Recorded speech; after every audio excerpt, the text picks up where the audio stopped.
Kanter's injury impact Westbrook's chances of averaging a triple-double this season? Yes. Big blow. I said before the season he would average a triple-double. This is going to hamper those chances. I said before the season this team would finish in the 4 seed. You have all but ridiculed me for that. This team had won 3 straight in 7 of 10 and was creeping up toward that 4 seed. Now I think they're going to do some creeping backward because this was such a big piece of their whole game. Even though he only played 22 minutes a night, Enes Kanter, they were 22 big minutes. And this was a bad break, both figuratively and literally, in that it was such a weird injury because he actually let out his frustration the correct way to do it. He did not do it with a closed fist. He opened his hand, but he hit the back of a folding chair on the back of the cushion. And what happens? It folds up. And so as the leading edge, the metal edge of the chair folded up, it caught him right across the forearm. Snap. Gone. For whatever, 2 months or however long it will be. Meat on his forearm like these right here. Well, he's a basketball player, right? What does that mean? Yeah. And what does that mean? look, this guy is a force coming off the bench. He is. And again, I was surprised we checked on the stats that he's only 4th in the assists of Russell Westbrook, that he averages only the 4th percent of those assists. Steven Adams is 25%, Oladipo 17. I was surprised Robertson's 15% and then Enes is 14. Well, that surprised me because he's like perfect. They have good chemistry. They like each other. And Russ looks to him because he is really a skilled big man. As skilled a big man as there is in basketball in the low post. Yep. He can really... He can move, he can create, he's clever with the ball, he doesn't play a lick of defense, but they just wait on him to come in. And I love the stat, PER, player efficiency rating. He's always near the top 10. Right now he's 14th, only 2 slots behind LeBron James. So the stats love him, and this team is going to miss him dearly. Yeah, and the bigger question is what happens moving forward with this Oklahoma team, because their margin of error was so thin anyway. Yes. In regards to winning. Now, as far as the triple doubles, I thought it was going to be a challenge for Russell the way he plays all year because of that margin of error, because he was dependent so much on guys who weren't great shooters to begin with, to be able to continue to knock down shots late in the season. I thought this team, the way they were built, would be somewhere in that 4th, 5th slot, okay, because of the way the West was. But to me, the injury impacts much more than that, because now you're talking about a situation that you're going to slide back before you go into All-Star break. You played 47 games already. Now he's going to miss, a couple months. That right there, where does that put you in regards to momentum? Guys are playing well. I think it really impacts not only just Westbrook, and you said it, Skip, Shannon, you understand this, an injury to a key player. Not just averaging a triple-double, but where does this put you in regards to the playoff picture and seeding, which is so important to this OKC team? I had him as a 7th seed. And Skip, this is where you and I debate, and I said this is probably why he will not win the MVP, because I had them at 7. And right now they're in the 6th seed, but they're 1 game ahead of the Grizzlies.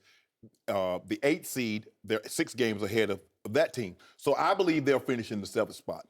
I believe this will have a bigger impact on the team than Russell, because he's only averaging 1.4 assists to Kanter. He'll pick that up somewhere else, but I think it will grow.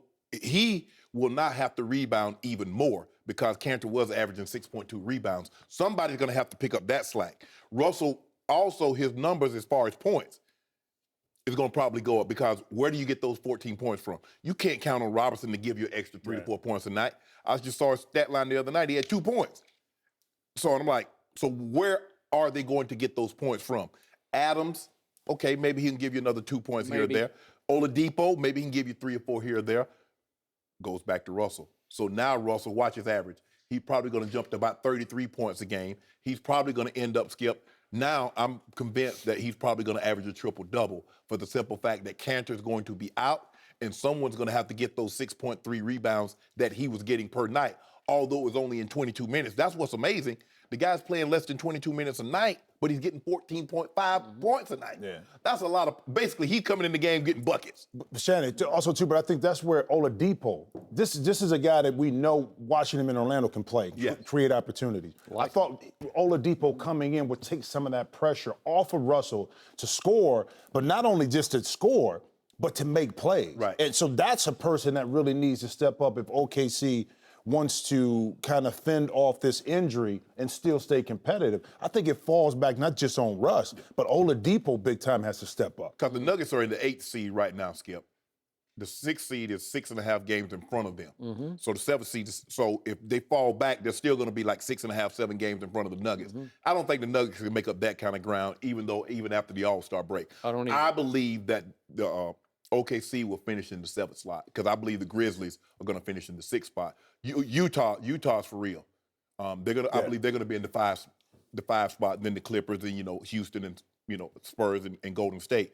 But here's the thing: can Oladipo go get his own points? Can He's proven he can, but I consistency think, over. I think he falls back to watch Russ. I think he's so afraid to take that next step, to stand up to Russ and say, listen, I can be your counterpart. I can help you.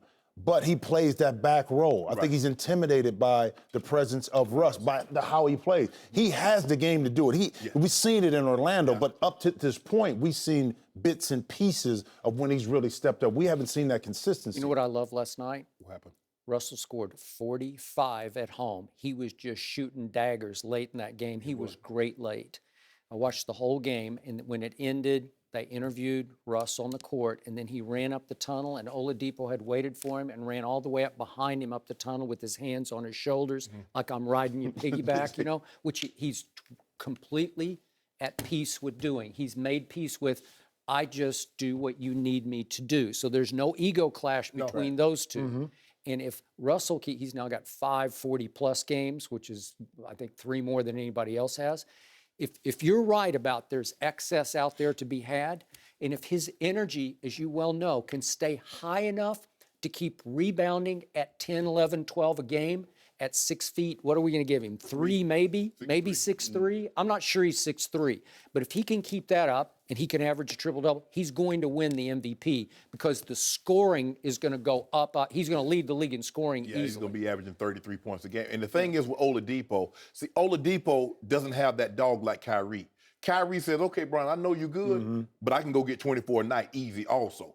And so Kyrie's going to get his. He is a co-star. Yes, Co-star. yes. Oladipo not. And basically, so when you see the movie, it's Russell Westbrook, and then right when the movie get ready to start, you'll see Victor and Victor Oladipo. So when you see LeBron he's not on the James, cover. Kyrie Irving in this movie. Well, Westbrook is at 23 triple-doubles already for the season, which is 5th most in a single season in NBA history already.